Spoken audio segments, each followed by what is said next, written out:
Chapter का जो नाम है, आपके पास अगर टी आर जैन की बुक है, नई वाली न्यू एडिशन अगर आपके पास है टी आर जैन का, तो टी आर जैन में आपको चैप्टर नंबर 3 में मिल जाएगा।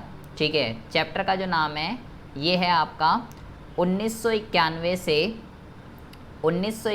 से आर्थिक सुधार, या आप इसको जो है 1991 से आर्थिक सुधार, या आप इसको जो है नई आर्थिक नीति के नाम से भी जान सकते हो, या नई आर्थिक नीति, ये भी आप इसको जो है कह सकते हो। बोलिए आशीष, क्या हुआ? आशीष कुछ कह रहे हो क्या? Hello sir. हाँ जी सर पर मेरे में दोनों हेडिंग इंक्लूड है 4th चैप्टर में। हाँ हाँ हाँ, ये सेम ही है, बोला तो मैंने कि चैप्टर का नाम है 1991 से आर्थिक सुधार या नई आर्थिक नीति, ऐसा लिखा हुआ होगा। और आपके पास अगर पुरानी बुक है टी आर जैन की, पुरानी की बता रहा हूँ, पुराना एडिशन अगर आपने ख़रीद रखा है, ठीक है,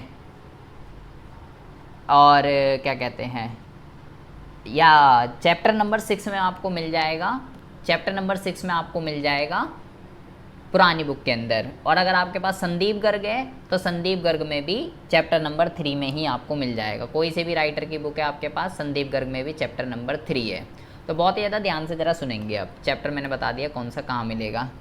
देखिए बेटा सब आ रहे हैं आशीष, ये सब आएगा यार, ये सब आ रहा है। देखिए हमने अभी तक क्या पढ़ा है, बस मोटा मोटा आपको क्या ध्यान रखना है, बहुत ही ज़्यादा ध्यान से सुनेंगे। आपको सबसे पहली बात तो इससे प्रीवियस वाले चैप्टर के अंदर हमने क्या पढ़ा है, हमने एक चैप्टर पढ़ा था उद्योग वाला, हमने एक चैप्टर पढ़ा था जिसके अंदर हमने क्या पढ़ा था, जिसके अंदर हमने ये पढ़ा था कि भाई 1956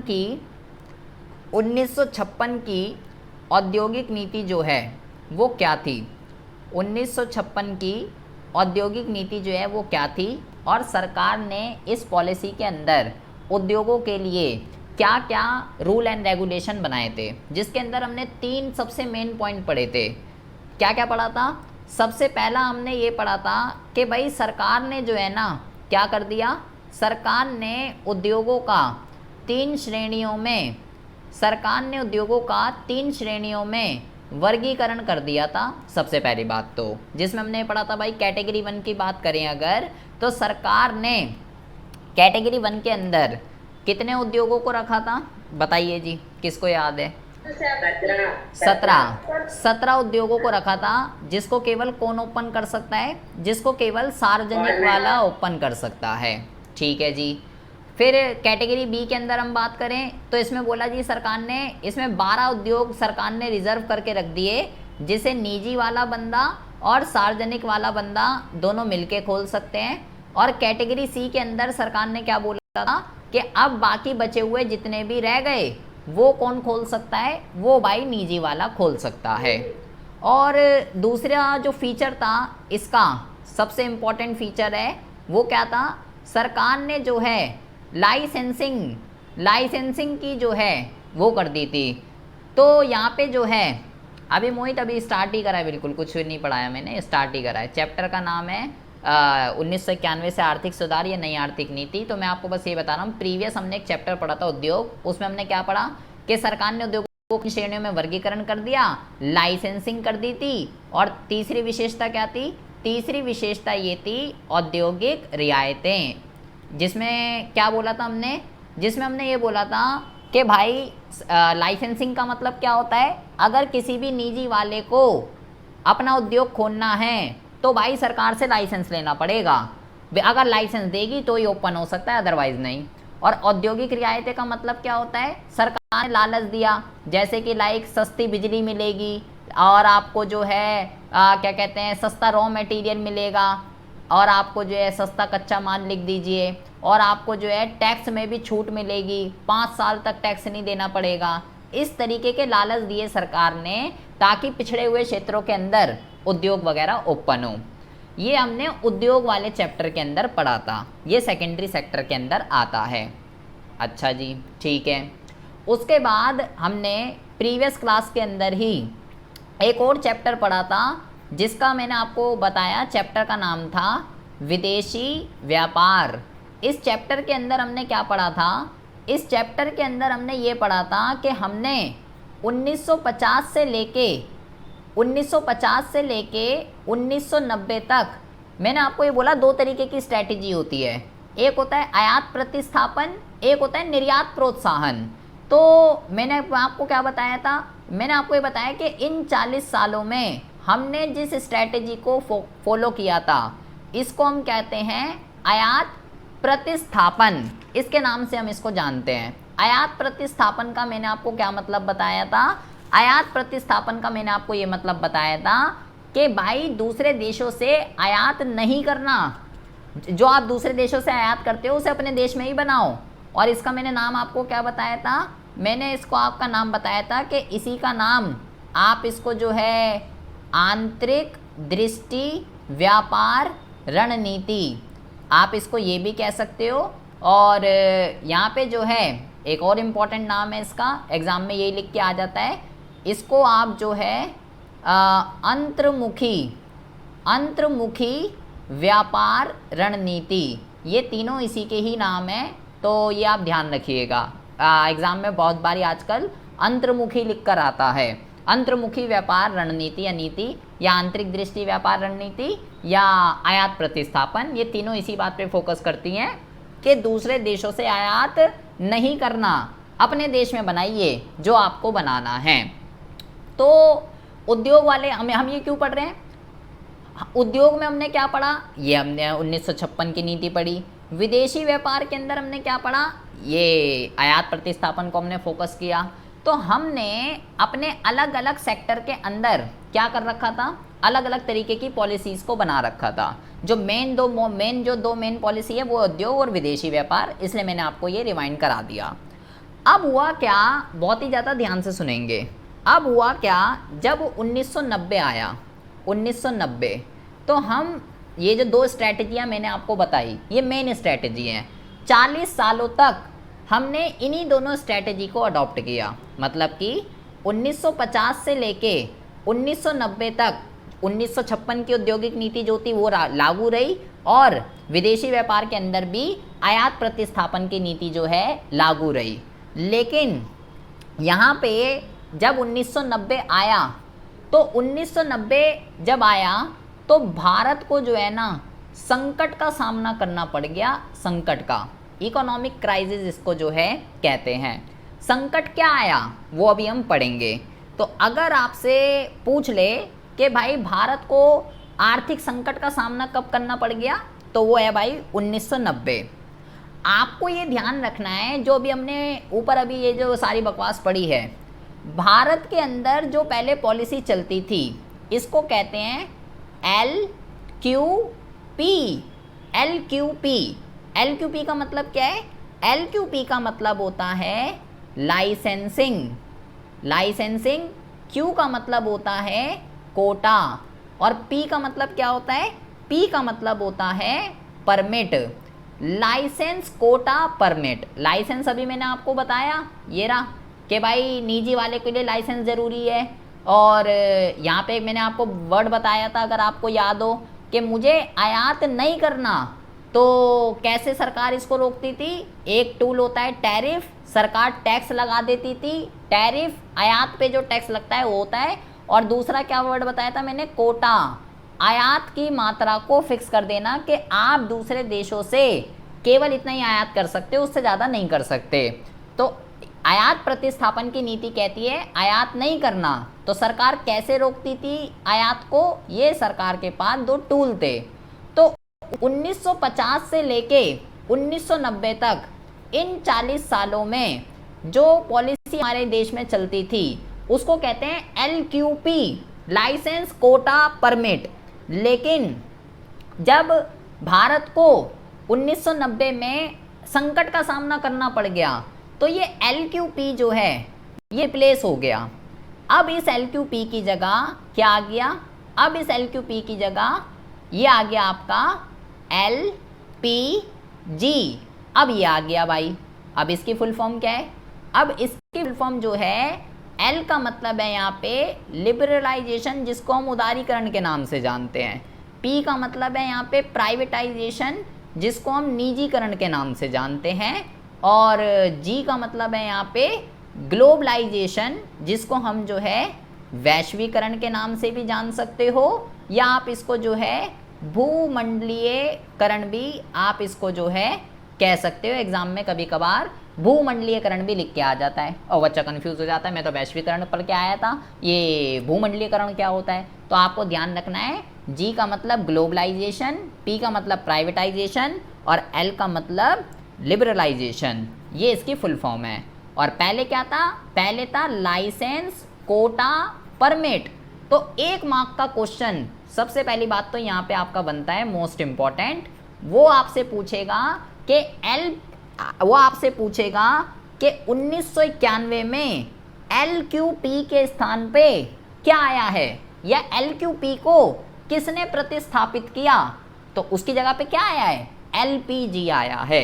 तो हम यहाँ पे लिख देते हैं बोल्ड करके नोट, यहाँ पे हम क्या लिख देते हैं, यहाँ पे हम ये लिख देते हैं कि जब भारत को 1990 में संकट का सामना करना पड़ गया, तो फिर जाके हमने 1991 में क्या करा, 1991 में जिस ट्रैक पे हम 40 साल से चल रहे थे LQP, तो LQP के स्थान पर क्या आ गया, LQP के स्थान पे LPG नीति जो है हमने क्या करी, LPG नीति अपनाई।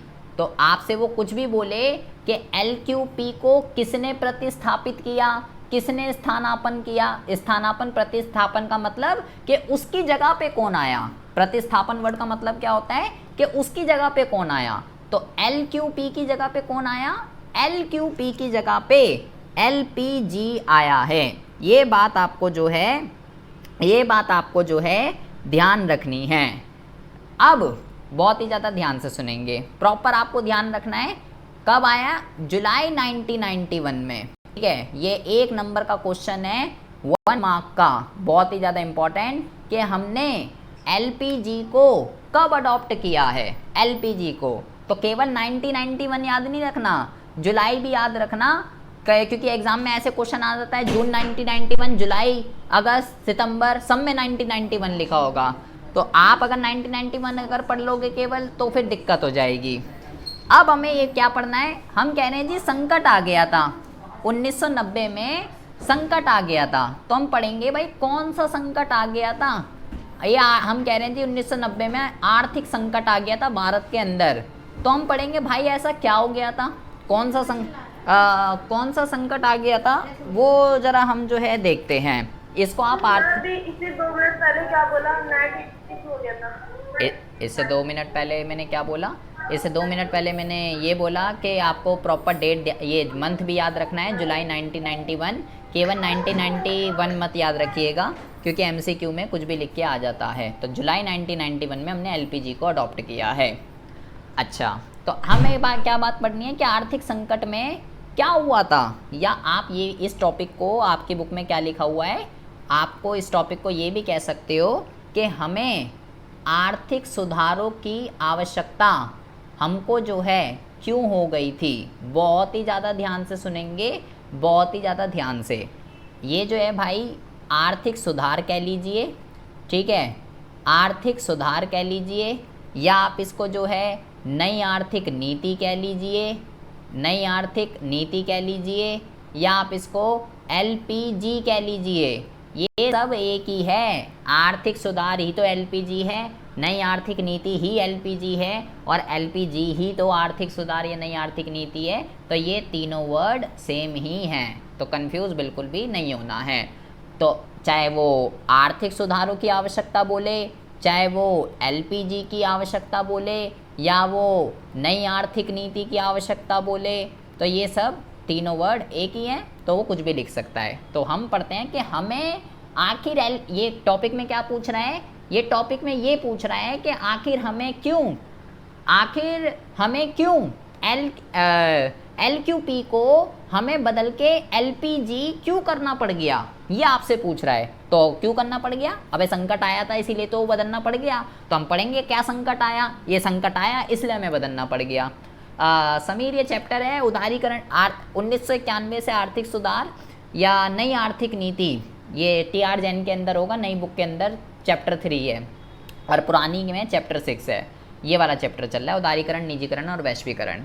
तो हम बात करते हैं भाई कौन सा संकट आ गया ऐसे, क्या हो गया था ऐसा 1990 के अंदर कि हमें LQP को बदल के LPG आ गया जी। तो बहुत ही ज़्यादा ध्यान से सुनेंगे। सबसे पहले आप यहाँ पे लिखेंगे राजकोषीय घाटे में वृद्धि। सबसे पहला आप क्या लिखेंगे, सबसे पहला आप यहाँ पे लिखेंगे राजकोषीय घाटे में वृद्धि। ये आप लिख देंगे जी यहाँ पे। तो राजकोषीय घाटे में वृद्धि का क्या मतलब होगा ही, पहले तो मुझे ये पता होना चाहिए कि राजकोषीय घाटा क्या होता है, तब तो मैं उसके अंदर वृद्धि करूँगा। तो राजकोषीय घाटे का मतलब क्या होता है, राजकोषीय घाटे का मतलब होता है सरकार जितना भी उधार लेती है, जितना भी लोन लेती है, उधार का मतलब लोन, ऋण, साख, कुछ भी कह सकते हो। तो सरकार जितना लोन लेती है उसको राजकोषीय राजस्व कहते हैं। तो क्या कह रहा है, राजकोषीय घाटे में वृद्धि। तो क्या कह रहा है, मतलब सरकार के ऊपर बर्डन बहुत ही ज़्यादा हो गया था, सरकार के ऊपर कर्जा बहुत ही ज़्यादा हो गया था, सरकार ने बहुत ज़्यादा लोन ले लिया था अपने ऊपर। कितना लोन ले लिया था, डिजिट भी आपको जो है ध्यान रखनी है। आपको ये ध्यान रखना है कि ये कितना था, ये था जीडीपी का 8.5%। ये आपको जो है ध्यान रखना है। एक राजकोषीय घाटा कितना था, जीडीपी का 8.5%। और राजकोषीय घाटा क्या होता है, सरकार ने जितना लोन लिया। अच्छा, इसी का एक और भाई होता है जिसको हम क्या कहते हैं, सरकार ने लोन दिया क्यों वैसे? सरकार लोन क्यों लेती है, ये हम सरकार देश, मोदी क्यों आया है, सरकार क्यों आती है बेटा, देश की डेवलपमेंट करने के लिए आती है, देश के लिए काम करने आती है। तो ये हम जब सरकारी बजट वाला चैप्टर पढ़ेंगे, ये वहाँ की टर्म्स हैं। तो सरकार के पास जितना भी पैसा आता है, जैसे हम यहाँ पे पढ़ लेते हैं, सरकार के पास जितना भी पैसा आता है वो राजस्व है। मान लो सरकार के पास 5 लाख रुपए आ रहे हैं और सरकार कह रही है खर्चा कितना करूँगी, 7 लाख का। तो 2 लाख रुपए जो एक्सेस कह रही है सरकार, ये कहाँ से आते हैं, सरकार के पास लोन लेकर आते हैं, इसलिए सरकार लोन लेती है। तो अगला इसका जो भाई है वो है राजस्व घाटा। राजस्व घाटे में वृद्धि, ये आप लिखेंगे। तो राजकोषीय का मतलब क्या होता है, सरकार जितना उधार लेती है उसको कहते हैं। राजस्व घाटे में ये टर्म आपको बहुत ही अच्छे से समझ में तब आएगी जब हम अभी समष्टि अर्थशास्त्र में क्या पढ़ेंगे, जब हम समष्टि अर्थशास्त्र में सरकारी बजट वाला पढ़ेंगे तो ये आपका वहाँ क्लियर हो जाएगा। इसके मैं शॉर्ट में इसको नहीं समझा सकता कि सरकार जितना भी लोन लेती है, जैसे ये तो ईजी है, ये अभी आपको समझ में नहीं आने का। आपको बस इसका डेटा ध्यान रखना है, ये कितना है, जीडीपी का 3.5%, ये आपको जो है ध्यान रखना है। उसके बाद तीसरे पॉइंट में आप लिखेंगे कि प्रतिकूल भुगतान शेष। प्रतिकूल भुगतान शेष का क्या मतलब होता है, प्रतिकूल भुगतान शेष से पहले तो मुझे ये पता होना चाहिए कि भुगतान शेष क्या होता है। तो भुगतान शेष की अगर बात करें नीतू, मैंने यहाँ पे ये बोला राजस्व घाटे में वृद्धि, तो मैंने आपको ये बोला राजस्व घाटे में वृद्धि से पहले तो मुझे ये पता होना चाहिए कि राजस्व घाटा क्या होता है। तो मैंने ये बोला कि राजस्व घाटे का मतलब होता है कि सरकार जितना भी लोन लेती है उसको कहते हैं। तो सरकारी घाटे में वृद्धि का क्या मतलब होगा कि सरकार अपने ऊपर लोन के ऊपर लोन लिए ही जा रही है। सरकार के ऊपर जो बर्डन है वो बहुत ही ज़्यादा हो गया था, इसका ये मतलब है। और राजस्व में मैंने आपको नहीं बताया है, बस आपको डेटा भी लर्न कर लेना है, क्योंकि राजस्व घाटा क्या होता है ये हम सरकारी बजट में पढ़ेंगे तो ही आपको अच्छे से समझ में आएगा। अब हम बात, हाँ, सरकार किसी से भी ले सकती है, आरबीआई से ले सकती है, दूसरे देश की सरकार से ले सकती है, किसी से भी ले सकती है सरकार। एंड अब तीसरा पॉइंट है प्रतिकूल भुगतान शेष। तो पहले तो मुझे भुगतान शेष का मतलब पता होना चाहिए कि भुगतान शेष क्या होता है। इसको जो है बैलेंस ऑफ पेमेंट कहते हैं। ये भी हमारा समष्टि अर्थशास्त्र के अंदर चैप्टर है, बट आपको ये समझना इजी पड़ जाएगा। बीओपी का मतलब क्या होता है? बीओपी आपको ये बताता है कि एक देश ने एक साल के अंदर अंदर कितना निर्यात किया, कितना आयात किया। एक साल के अंदर अंदर एक देश ने, जैसे कि मान लीजिए भारत ने रेस्ट ऑफ द वर्ल्ड के साथ, दूसरे देशों के साथ एक साल में कितना निर्यात किया, कितना आयात किया। तो मान लीजिए अब इसमें 3 सिनेरियो हो सकते हैं बैलेंस ऑफ पेमेंट में। कौन कौन से हो सकते हैं? पहला होता है इसको हम कहते हैं संतुलित, दूसरा जो होता है इसको हम कहते हैं प्रतिकूल, और तीसरा जो होता है इसको हम कहते हैं अनुकूल। संतुलित कब होगा? जब आयात और निर्यात दोनों आपस में क्या होंगे? बराबर होंगे। मतलब अगर 5 लाख का आयात हुआ और 5 लाख का निर्यात हुआ तो संतुलित है। प्रतिकूल की अगर हम बात करें, प्रतिकूल कब होगा? प्रतिकूल तब होता है जब आयात ज़्यादा हो जाते हैं और निर्यात कम रह जाता है। और अनुकूल की अगर बात करें, अनुकूल कब होता है? जब निर्यात ज़्यादा होता है और आयात कम हो जाता है। तो बैलेंस ऑफ पेमेंट 3 तरीके का होता है। बैलेंस ऑफ पेमेंट क्या बताता है? एक साल के अंदर अंदर भारत ने दूसरे देशों के साथ कितना आयात किया और कितना निर्यात किया। तो आपको ये ध्यान रखना है, ये जो बैलेंस ऑफ पेमेंट जो होता है ना, बैलेंस ऑफ पेमेंट क्या होता है ये मैंने आपको बता दिया। तो ये जो बैलेंस ऑफ पेमेंट होता है ये एक तरीके का खाता है और इसके अंदर 2 खाते होते हैं। ये क्या होता है इसका आपको ध्यान नहीं रखना बेटा, ये अभी हम समष्टि अर्थशास्त्र में पढ़ेंगे, वहाँ पे ये आएगा सारा दोबारा से। एक होता है चालू खाता, एक, हाँ जी, ये तो वही है ना जो आपने पहले कराया था जिसमें आपने संतुलित अधिक और घाटे लिया था।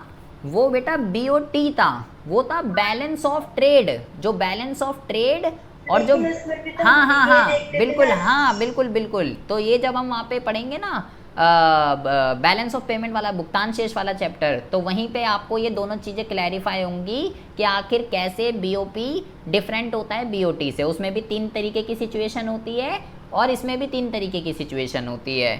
तो मैंने बोला इसमें 2 तरीके के खाते होते हैं, एक होता है चालू खाता और एक होता है पूंजी खाता।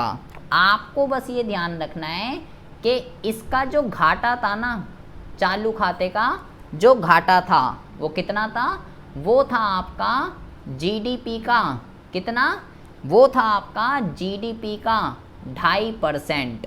ये डेटा आपको जो है लर्न करना है। ये क्या होते हैं, ये क्या होते हैं, ये बाढ़ में जाए, ये अभी हम समष्टि अर्थशास्त्र पढ़ेंगे वो आ जाएगा। बस आपको ये ध्यान रखना है कि बैलेंस ऑफ पेमेंट प्रतिकूलता और उसमें चालू खाते में जो घाटा था वो जीडीपी का 2.5% था, 2.5।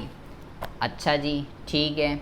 ये क्या आ रहे हैं? ये सब हम पढ़ रहे हैं 1990 में क्या हुआ, संकट पढ़ रहे हैं कि क्या ऐसी क्या दिक्कत आ गई थी भारत को।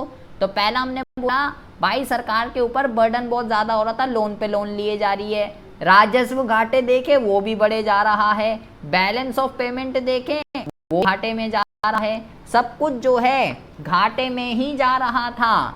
और इनफैक्ट हमारे पास सबसे मोस्ट इम्पॉर्टेंट जो चीज़ है, हमारे पास जो विदेशी विनिमय के जो भंडार थे वो भी हमारे पास क्या हो रहे थे, वो भी हमारे पास कम पड़ रहे थे। विदेशी विनिमय का मतलब क्या होता है? विदेशी विनिमय का मतलब होता है दूसरे देशों की मुद्रा को कहते हैं।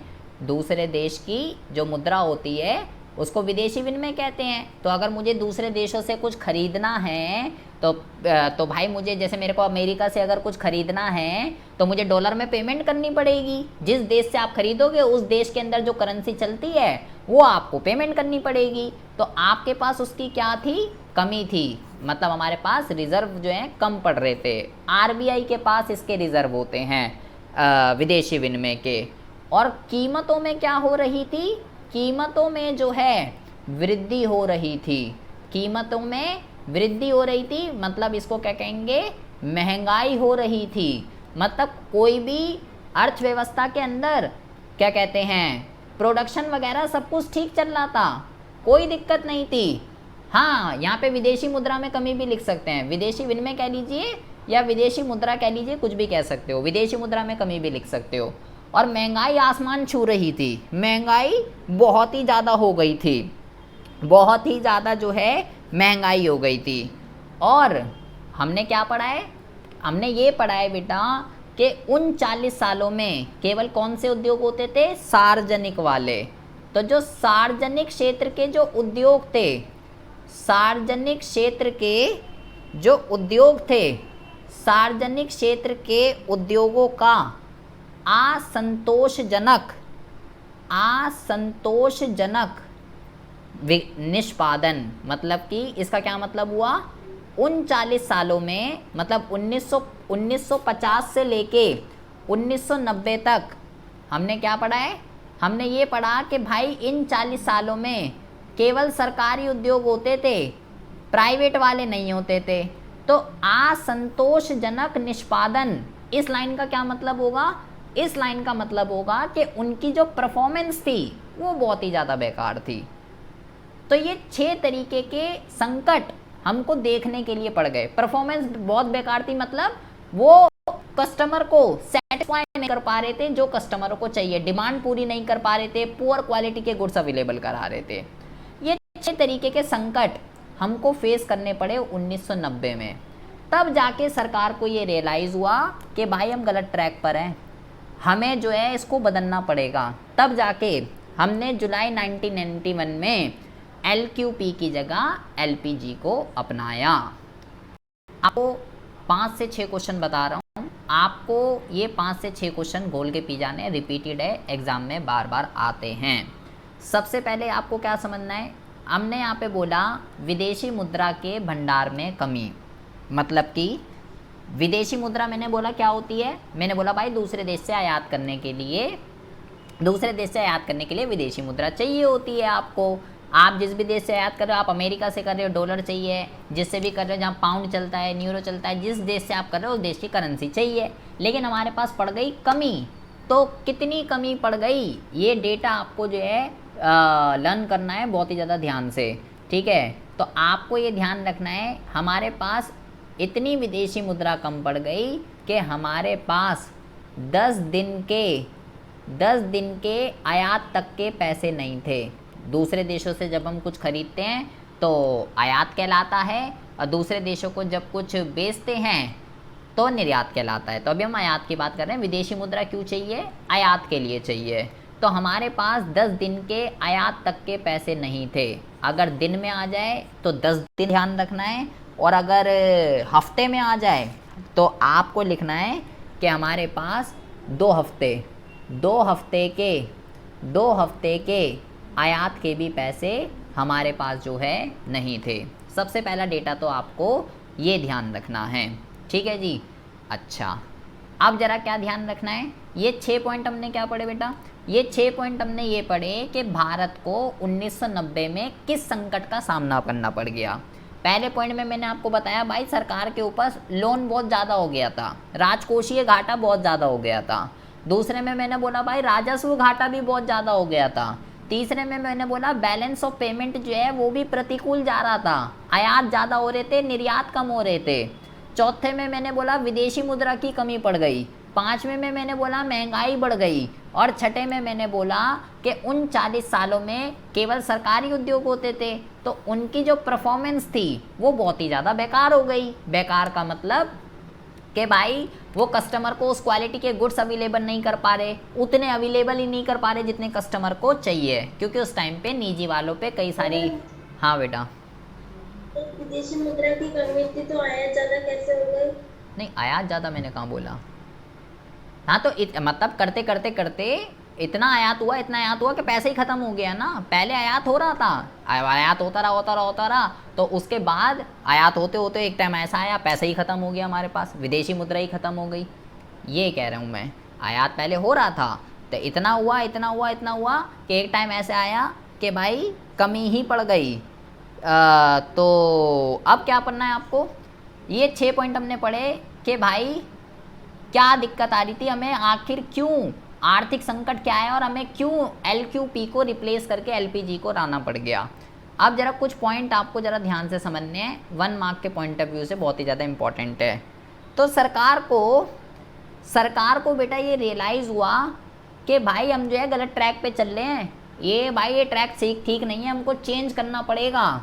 तो उस टाइम पे जो प्रधानमंत्री था, आपको उसका नाम याद रखना है बेटा, उसका नाम था, हम यहाँ पे लिख रहे हैं पीवी नरसिम्हा राव, ठीक है, पीवी नरसिम्हा राव। ये जो है उस टाइम पे कौन था, ये जो है उस टाइम पर प्रधानमंत्री था। अगर आपने हर्षद मेहता की स्कैम 992 देखी है, अगर आपने देखी स्कैम 992, तो उसमें भी आपने इसका नाम सुना होगा, पीवी नरसिम्हा राव का, अगर आप वेब सीरीज़ वगैरह देखते हो तो। ये उस टाइम पे प्रधानमंत्री था। और डॉक्टर मनमोहन सिंह, इसका तो सुना ही होगा, डॉक्टर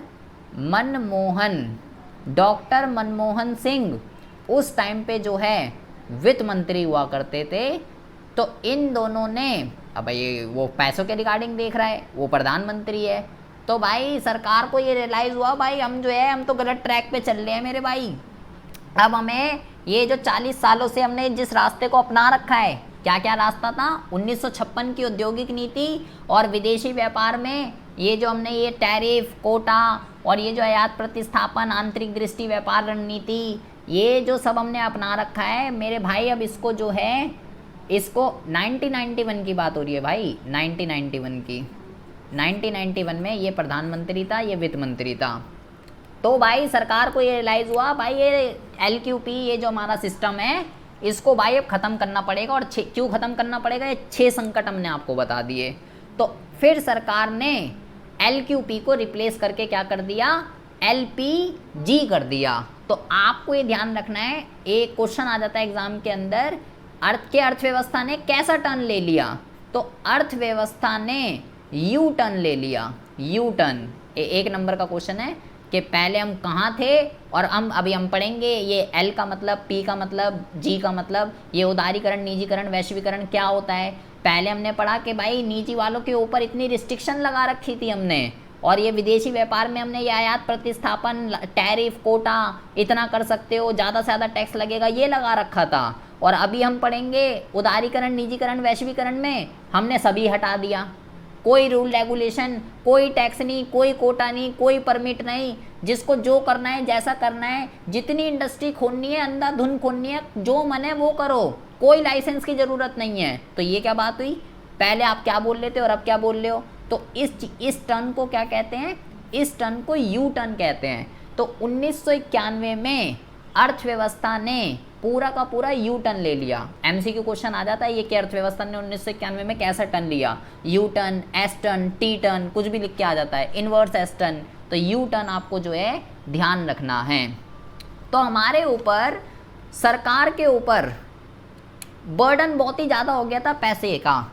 सरकार को उस टाइम पे पैसों की बहुत ही ज़्यादा ज़रूरत थी, लेकिन कोई पैसा देने के लिए तैयार नहीं था, क्योंकि पहले ही अर्थव्यवस्था डूब चुकी थी। संकट का सामना जो है अर्थव्यवस्था को करना पड़ गया था।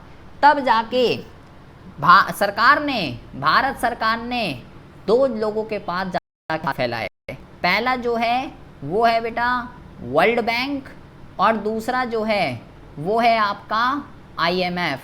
सरकार ने इन दोनों के पास गई और बोला जी बात ऐसी है, घर जैसी है, और भाई ऐसा है, सबसे बड़ा पैसा है जो हमारे पास नहीं है, आपसे हमें चाहिए भाई, क्या आप हमें देने के लिए तैयार हो।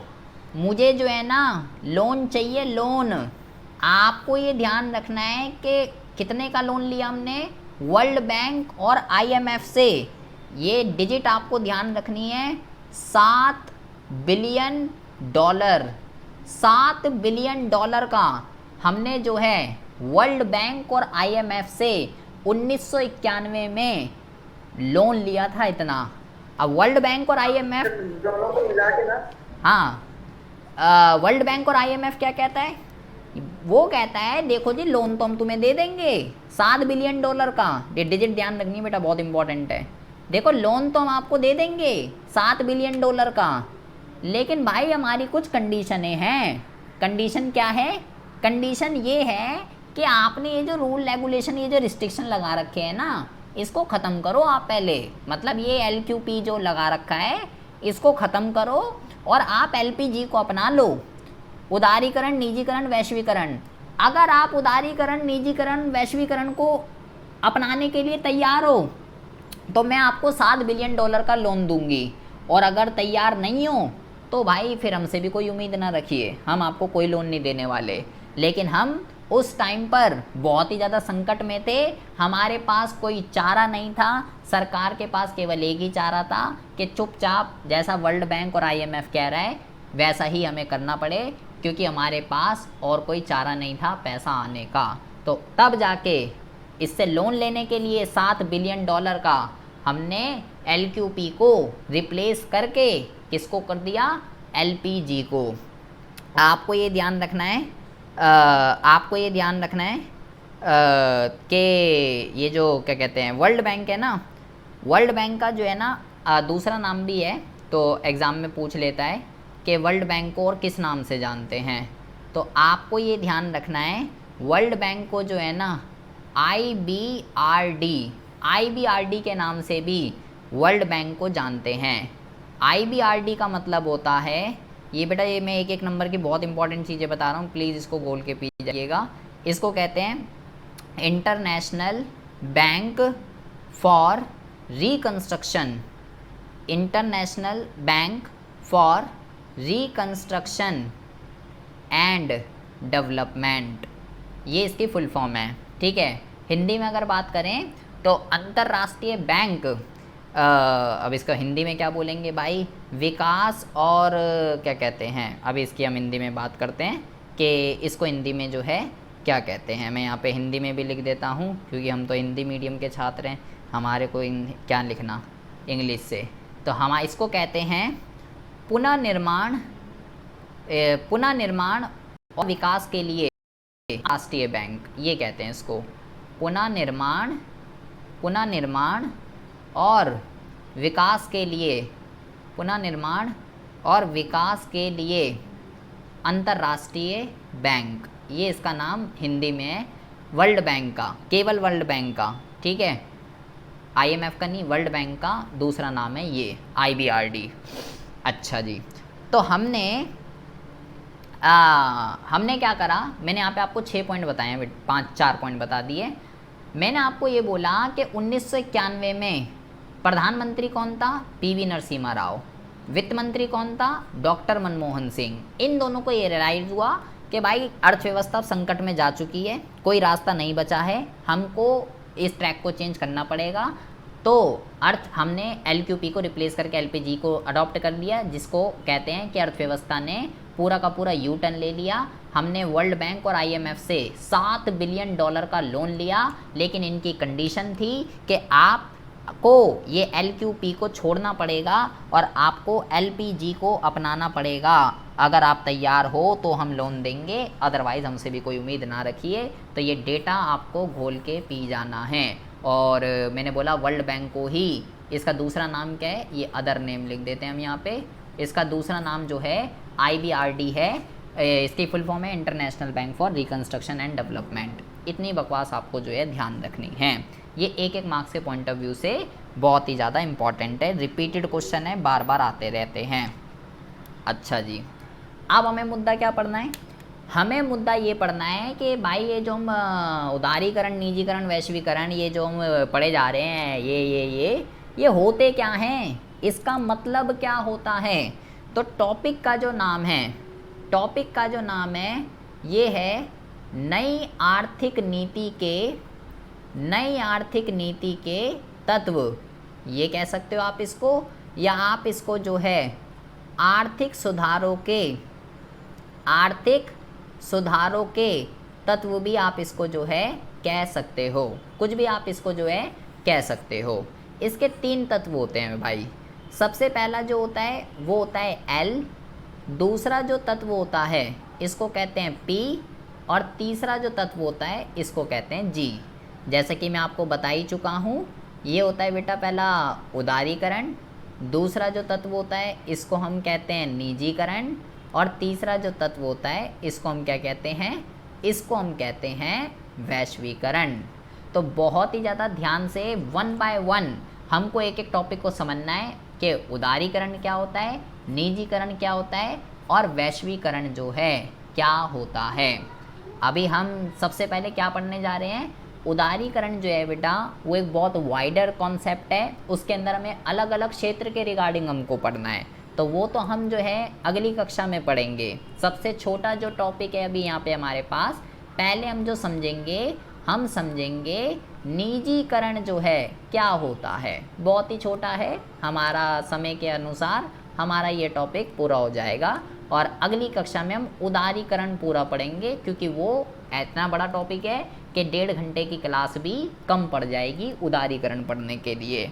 तो अभी हम सबसे पहले उदारीकरण को छोड़ के निजीकरण पे हम फोकस कर रहे हैं कि निजीकरण का जो है क्या मतलब होता है। बहुत ही आसान, बहुत ही इजी टॉपिक है। देखिए जी, हम यहाँ पे सबसे पहले निजीकरण का जो है अर्थ लिखते हैं कि निजीकरण का जो है अर्थ क्या होता है। तो ये कह रहा है कि मेरे भाई यह वह प्रक्रिया है, कौन सी प्रक्रिया है, यह वह प्रक्रिया है जिसके द्वारा क्या होता है, जिसके द्वारा, 2 वर्ड यहाँ पे आपको बहुत ही ज़्यादा ध्यान से समझने हैं, जिसके द्वारा निजी क्षेत्र किसी सरकारी उद्यम का क्या बन जाता है, निजी क्षेत्र किसी सरकारी उद्यम का मालिक बन जाता है, मालिक बन जाता है, मालिक बन जाता है और क्या करता है, या उसका प्रबंध करता है, या उसका प्रबंध करता है।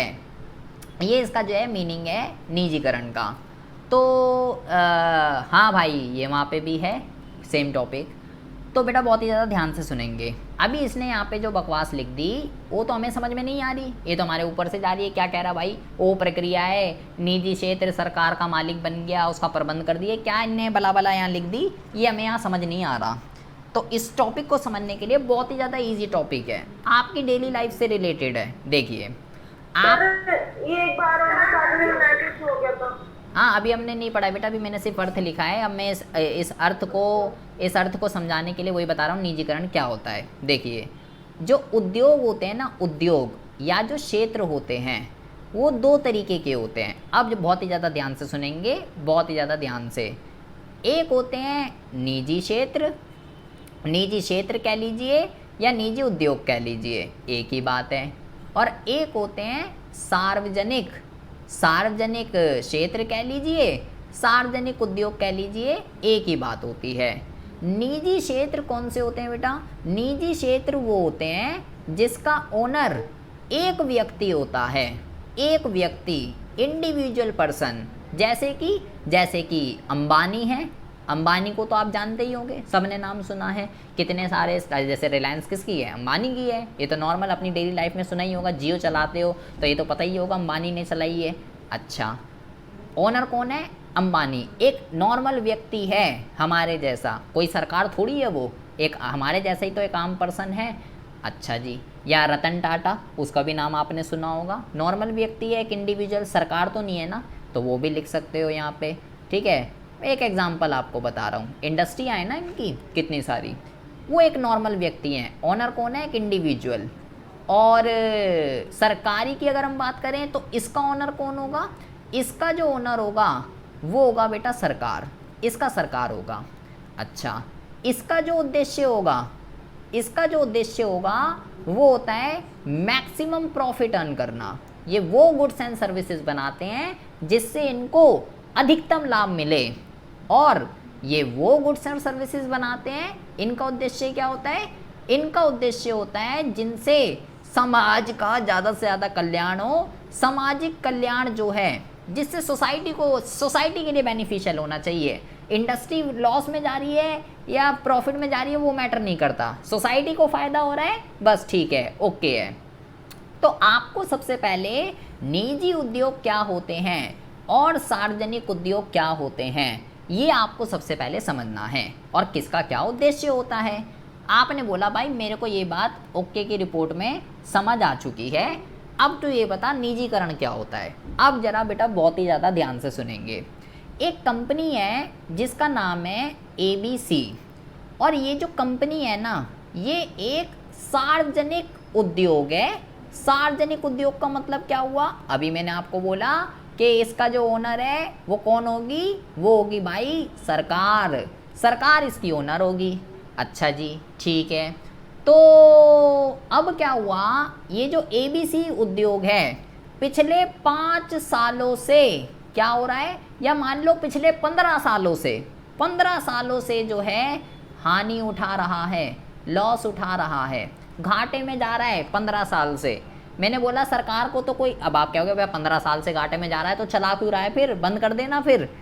तो मैंने बोला सरकार को इससे कोई लेना देना नहीं होता, सरकार तो समाज के कल्याण के लिए काम कर रही है ना, वो प्रॉफिट हो रहा है लॉस हो रहा है मैटर नहीं करता। लेकिन लॉस बहुत ही ज़्यादा हो गया, सरकार ने भी हाथ खड़े कर दिए कि भाई मेरे से ना झेला जाए, अब बहुत हो गया, 15 साल हो गए भाई लॉस में चल रहा है। तो साला एक साल ऐसा नहीं हुआ कि इसने प्रॉफिट दिया हो, 15 साल से लॉस ही लॉस हो जा रहा है, मैं नहीं चला सकती भाई, ये कंटिन्यू नहीं रहेगी इंडस्ट्री, ये इंडस्ट्री में अब ताले लगेंगे और कुछ नहीं।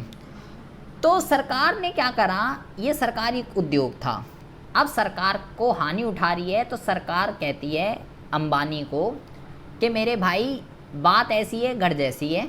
अंबानी कौन है बेटा? अंबानी निजी क्षेत्र का बंदा है, ठीक है, निजी क्षेत्र का बंदा है अंबानी, एक इंडिविजुअल व्यक्ति है। सरकार ये कह रही है वो मेरे भाई ये कंपनी है ABC 15 साल से लॉस में जा रही है, और तू लेना चाह रहा है तो बता दे, तू इंटरेस्टेड है इसको खरीदने में? अगर तुझे लग रहा है कि तू इस इंडस्ट्री को प्रॉफिट में रिकवर कर सकता है, तू अगर इंटरेस्टेड है इसको खरीदने में तो तू खरीद ले। अंबानी ने देखा कि क्या बात है, क्या है, क्या क्या किस टाइप का काम है, क्या है, सब कुछ देख दाख के क्या कर लिया, सब कुछ देख दाख के अंबानी कहता है मैं राजी हूँ, मैं खरीद लूँगा। तो सरकार ने क्या करा, सरकार ने ये जो ABC था इसको क्या कर दिया बेटा, सरकार ने इसको क्या करा, बेच डाला। किसको बेच डाला? सरकार ने बेच डाला अंबानी को। अंबानी एक नॉर्मल व्यक्ति था बेटा, बहुत ही ज़्यादा ध्यान से सुनेंगे, अब ध्यान आंखों में यही होना चाहिए। जब ABC का ओनर सरकार थी, जब ABC का ओनर सरकार थी तो बेटा उद्देश्य क्या था? तो बेटा उद्देश्य था सामाजिक कल्याण ना, क्योंकि मैंने बोला कि क्या कहते हैं, जो सरकार होती है वो तो भाई सामाजिक कल्याण के लिए काम करती है। और अब जब सरकार ने पूरा का पूरा बेच डाला, और अब किसको बेच डाला? अंबानी को बेच डाला, और अंबानी एक निजी क्षेत्र का बंदा है। तो अब उद्देश्य क्या है बेटा? अब उद्देश्य सामाजिक कल्याण नहीं है मेरे भाई, अब उद्देश्य है मैक्सिमम से मैक्सिमम प्रॉफिट अर्न करना, लाभ होना चाहिए भाई ज़्यादा से ज़्यादा। उद्देश्य ही, बेचते ही क्या हो गया, बेचते ही उद्योग जो है, ओ बेचते ही उद्देश्य जो है वो चेंज हो गया मेरे भाई। और पहले, अब जरा बेटा एक बहुत ही ज़्यादा ध्यान से सुनेंगे, बहुत ही ज़्यादा ध्यान से, थोड़ी कॉमर्स की टर्म है तो ज़रा ध्यान से सुनेंगे। एक कंपनी के अंदर जितना भी पैसा लगता है ना, उस चीज़ को कैपिटल कहते हैं, कैपिटल। जैसे मान लो अगर मैं बोलूँ कि इस कंपनी की जो पूंजी है वो 5 लाख है, मतलब इसमें टोटल सरकार का जो पैसा लगा हुआ है वो कितना लगा हुआ है, 5 लाख रुपए। तो मैं बोलूँगा कि ABC की जो कैपिटल है वो कितनी है, 5 लाख है। तो अब इस 5 लाख को क्या किया जाता है, इस 5 लाख को टुकड़ों में डिवाइड कर दिया जाता है। जैसे कि लाइक मैं इसको कर देता हूँ 50,000 इंटू में 10, अब भी तो जो है 5 लाख ही आएगा, कोई दिक्कत वाली बात नहीं है। तो मैंने क्या करा, मैंने इस 5 लाख को जो कैपिटल थी उसको तोड़ दिया, 50,000 इंटू में 10, ये 50,000 क्या कहलाता है बेटा, ये 50,000 कहलाता है शेयर। शेयर का नाम आपने बहुत सुना होगा आजकल बहुत ट्रेंड में है। मैंने उस कंपनी के शेयर खरीद लिए, ऐसा सुना होगा आपने, मैं तो शेयर मार्केट के अंदर डील करता हूँ, मैं तो शेयर खरीदूंगा। तो ये शेयर क्या है, कैपिटल से ही तो ब्रेक होकर आया है। और ये 10 रुपये क्या है, ये 10 रुपये है इसका प्राइस, मतलब कि एक शेयर 10 रुपये का है बेटा। और इस कंपनी के टोटल कितने शेयर हैं, 50,000। तो अगर मान लो मैं हूँ, मैं के 1000 शेयर खरीदना चाहता हूँ, एक शेयर कितने का है, 10 रुपये का, तो मुझे कितने देने पड़ेंगे बेटा, मुझे देने पड़ेंगे 10,000 रुपये। तो शेयर क्या होता है? शेयर कैपिटल का ही एक टुकड़ा होता है। आर्ट्स के स्टूडेंट के लिए मैं आपको समझा रहा हूँ, बहुत ही आराम से आपको समझ में आ जाएगा। कंपनी की जो टोटल कैपिटल है, जितनी उसकी पूंजी है, वो है 5 लाख। पूंजी को ही विभाजित कर देते हैं छोटे छोटे टुकड़ों में, जो शेयर होता है। तो अब आपको बेटा निजीकरण में ध्यान क्या रखना है? ये हम क्यों पढ़ रहे हैं बकवास? ये हम इसलिए पढ़ रहे हैं, आपको ध्यान क्या रखना है कि जो मैंने बोला बेच डाला, तो बेच डाले का मतलब क्या है? बेच डाले का मतलब ये है 100% शेयर, 100% शेयर बेच दिए। 100% शेयर बेच दिए का मतलब पूरे के पूरे 50,000 शेयर बेच दिए। 50,000 इंटू में 10 इक्वल टू 5 लाख। सारे शेयर बेच दिए, सारे के सारे। एक भी शेयर सरकार ने अपने पास नहीं रखा। और अब ओनर कौन हो गया बेटा? अब ओनर जो है वो भाई चेंज हो गया। अब ओनर अंबानी हैं। ओनर भी बेटा चेंज हो गया और उद्देश्य भी चेंज हो गया, और शेयर सारे बेचे हैं, सारे। 3 बातें बहुत ज़्यादा ध्यान से समझनी है। सारे शेयर बेच दिए सरकार का। अब जो है, अब जो सिनेरियो है सरकार का, अब ABC से कोई रिश्ता नहीं है मेरे भाई। ब्रेकअप हो चुका है, परमानेंट ब्रेकअप। ठीक है, ब्रेकअप तो आप जानते ही होंगे, इस वर्ड से तो अच्छे खासे वाकिफ हो गए आप। तो ब्रेकअप हो चुका है। अब ABC में चाहे घाटा हो चाहे लाभ हो, अब सरकार को भाई कोई लेना देना नहीं है। अब जो है वो भाई अंबानी का है और किसी का नहीं। तो आखिर में इस वर्ड पे इतना जोर क्यों दे रहा हूँ?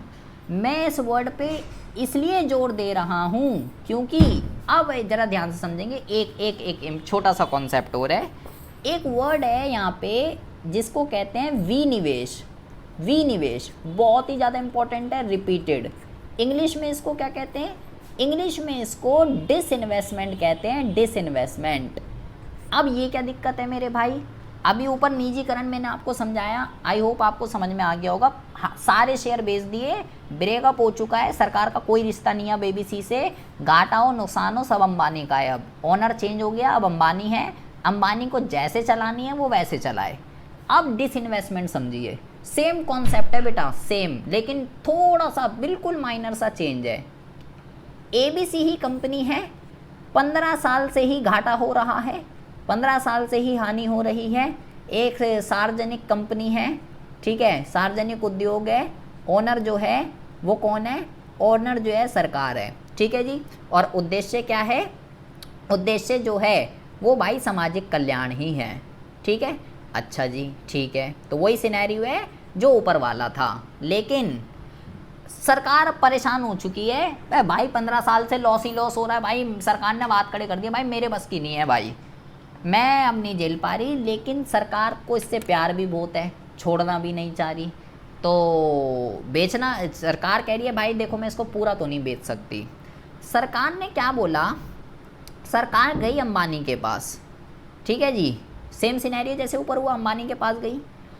सरकार ही कहती है अंबानी को, मेरे भाई बात ऐसी है, घर जैसी है, ये ABC कंपनी है, 15 साल से घाटे में जा रही है, लेकिन मैं ना, मेरे को इससे प्यार बहुत है और मैं ना इसको पूरा नहीं बेचना चाहती मेरे भाई। मैं ना एक काम करती हूँ, इसकी कैपिटल कितनी है बेटा? 5 लाख कैपिटल है। 50,000 को इंटू में 10, वही ऊपर वाला सेम सिनेरियो है। 50,000 क्या है? शेयर हैं, और 10 रुपये का एक है, ठीक है। तो अभी सारा पैसा किसका लगा हुआ है बेटा? 5 के 5 लाख रुपए अभी बेटा सरकार के लगे हुए हैं। तो सरकार कहती है अंबानी को कि मेरे भाई अगर तू इस सेक्टर के अंदर इंटरेस्टेड है, मेरी इस कंपनी में इंटरेस्टेड है, अगर तुझे लगता है कि अगर तू इसके अंदर प्रॉफिट करा सकता है, मैं तो 15 साल से कर रही हूँ, मेरे से तो भाई नहीं हो रहा, अगर तू करा सकता है तो मेरी एक बात सुन, तू ना इस कंपनी के 100% नहीं बेटा, पार्शली शेयर खरीद ले। पार्शली, बहुत ही ज़्यादा ध्यान से सुनेंगे, एक हम वर्ड यहाँ पे यूज़ कर रहे हैं, पार्शली शेयर। पार्शली शेयर का मतलब क्या है? 60% शेयर खरीद ले। 60% शेयर, 60% शेयर का मतलब क्या हुआ? 50,000 का 60% निकाल लीजिए, 30,000 शेयर खरीद ले। 30,000 इंटू में 10 यानी कि 3 लाख। सरकार ने क्या करा? पार्शली को हिंदी में क्या कहते हैं? पार्शली को हिंदी में कहते हैं आंशिक, आंशिक अंश। सरकार ने क्या करा, ऊपर बेटा 100% बेच दिए थे, लेकिन यहाँ पे 100% नहीं बेच रही है। कितने बेच रही है? केवल 30,000, 60%, कुछ भी हो सकता है, 40, 50, 60 कुछ भी हो सकता है। तो सरकार ने क्या करा, 60% शेयर बेच दिए अंबानी को। अंबानी ने बोला ठीक है। अब मतलब क्या हुआ, ये जो ABC कंपनी है, ABC, इसमें बेटा 2 लोगों का पैसा लगा हुआ है। 3 लाख लगा हुआ है अंबानी का और 2 लाख किसका लगा हुआ है? 2 लाख लगा हुआ है गवर्नमेंट का। अब दोनों का पैसा लगा हुआ है। 40% शेयर गवर्नमेंट के पास है, 60% शेयर अंबानी के पास है, और दोनों मिलकर काम कर रहे हैं। और मोस्ट इम्पॉर्टेंट थिंग, ओनर कौन है? अंबानी है या गवर्नमेंट है? तो आपको बेटा ध्यान रखना है, इस सिनेरियो में जब गवर्नमेंट सारे शेयर ना बेच के पार्शली शेयर बेचती है तो उसको बेटा डिसइन्वेस्टमेंट कहते हैं। और ऐसी स्थिति में जो ओनर होगी ना, जो ओनर है वो गवर्नमेंट ही रहेगी, यहाँ पे ओनरशिप चेंज नहीं होगी। जबकि निजीकरण में क्या हुआ, अब बच्चे कंफ्यूज हो जाते हैं कि निजीकरण और डिसइन्वेस्टमेंट, विनिवेश में अंतर क्या है। दोनों में अंतर ये है बेटा, निजीकरण में ओनरशिप भी चेंज हो रही है, सारे शेयर बेचे जा रहे हैं और उद्देश्य भी बदल रहा है। तीनों चेंज, 100% शेयर, ओनरशिप चेंज, उद्देश्य चेंज। लेकिन मैं नीचे क्या कह रहा हूँ, डिसइन्वेस्टमेंट में मैं ये कह रहा हूँ सारे शेयर नहीं, कुछ शेयर, ओनरशिप सरकार ही और उद्देश्य भी वही है जो पहले था। ये बात हो रही है। तो आखिर कैसे निजीकरण और डिसइन्वेस्टमेंट दोनों आखिर किस तरीके से डिफरेंट हैं, ये आपको बहुत ही अच्छे से समझ में आ चुका होगा। अगर मैं विनिवेश का अर्थ लिखना चाहूँ तो आप क्या लिखेंगे? इसका अर्थ, इसका उद्देश्य क्या होगा? लाभ लगाना या हाँ, सामाजिक कल्याण, सामाजिक कल्याण, ओनर तो वही है ना। तो आप लिखेंगे कि यह निजीकरण का एक क्या है, ये निजीकरण का एक रूपांतरण है, मतलब उसी का ही एक टाइप है। जिसके अंतर्गत क्या होता है, इसके अंतर्गत क्या होता है, इसके अंतर्गत सरकार जो है ना क्या करती है, इसके अंतर्गत सरकार जो है सार्वजनिक क्षेत्र के जो उद्योग होते हैं, इसके अंतर्गत सरकार जो है सार्वजनिक क्षेत्र के उद्योगों को, सार्वजनिक क्षेत्र के उद्योगों के शेयरों का एक भाग क्या कर देती है, शेयरों का एक भाग निजी निवेशकर्ताओं को बेच देती है। उस सिचुएशन को बेटा डिसइन्वेस्टमेंट कहते हैं। तो निजीकरण और डिसइन्वेस्टमेंट आखिर दोनों बेटा एक दूसरे से कैसे डिफरेंट हैं, ये आपको समझ में आ गया होगा। तो हमने ये पढ़ा था बेटा 1950 से लेके 1990 तक इन 40 सालों में केवल कौन से उद्योग हुआ करते थे, केवल उद्योग हुआ करते थे सार्वजनिक। कौन से उद्योग हुआ करते थे? सार्वजनिक उद्योग हुआ करते थे।